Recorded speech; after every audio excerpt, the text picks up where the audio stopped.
Ravi de vous retrouver sur France 24 à l'heure de Paris Direct. L'info se poursuit. Voici tout de suite les principaux titres du jour. À la une, cette volonté d'opérer une transition rapide en Syrie.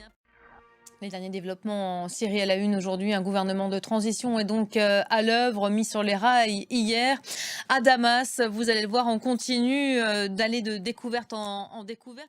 Julie, qui, je le disais dans les titres, a pu se rendre aujourd'hui dans un ancien centre de détention appelé aussi centre Palestine, un centre de la sûreté de l'État où se pratiquait la torture, hein, Julie.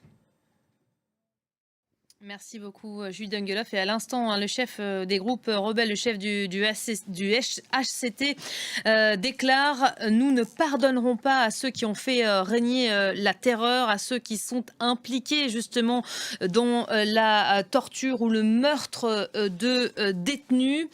Il aura suffi d'à peine plus de 48 heures, vous l'avez suivi sur nos antennes, pour que la Syrie compte déjà un nouveau Premier ministre. Les rebelles ont nommé hier un chef de gouvernement de transition en la personne de Mohamed al-Bashir, celui qui dirigeait ces dernières années la région d'Idlib, s'affiche déjà à l'œuvre avec des premières mesures mises sur pied. On fait le point tout de suite avec Ludovic de Foucault.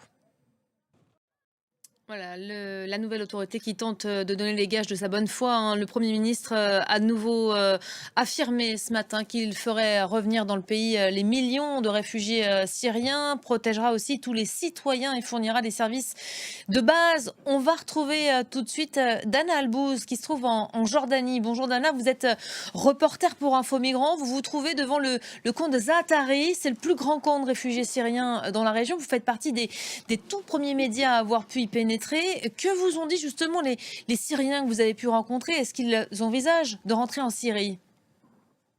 Oui, tout à fait.